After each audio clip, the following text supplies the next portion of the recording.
He grew up in Arlington, Massachusetts, which is just outside of Boston. We grew up with 4 other brothers, and it was a great childhood. He had been accepted to MIT, and as a immigrant, his father was making ends meet with 5 children, but expensive college education wasn't in the cards. So he decided to go to Northeastern and entered in the ROTC to help pay for college. I got my commission as a ROTC graduate from Northeastern University. And while at Northeastern, I took the Army flying program. Very accomplished helicopter pilot. After my mom and he were married, he flew her off in her wedding gown in the chopper. Our mission was to find the enemy.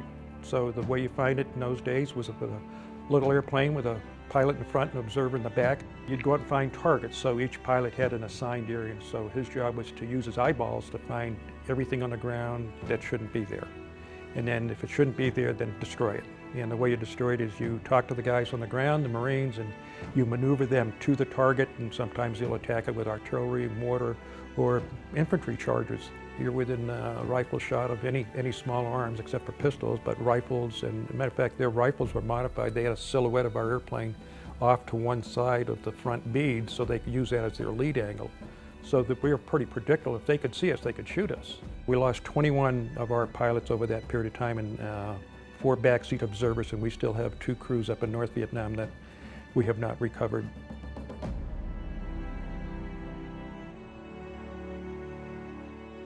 I couldn't come back as a pilot a second time because I'd worked in the White House and I had some very high security clearances, so I was not allowed to go anywhere without an armed guard because I'd done some work for Dr. Kissinger on targets in Russia, let's put it that way, using satellites.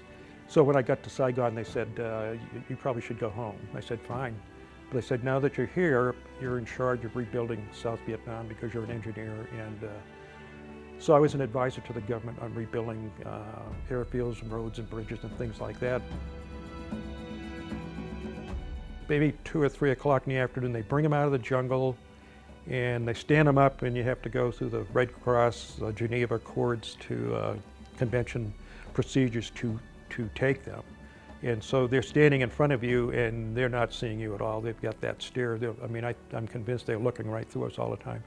We paired them up, put them in 5 different helicopters, and now it's dark. And it's pretty emotional. One of them fainted while we were just standing there. He just fainted away. He was an Air Force pilot. And got him into our helicopters. And the ones in my helicopter all held hands and sang, "God Bless America." Probably the most humane thing I've done in my life. My father has had an enormous list of accomplishments and many things that few people ever get a chance to accomplish. And the bringing home the POWs from North Vietnam was, I think, the most impactful thing that he ever experienced in his life.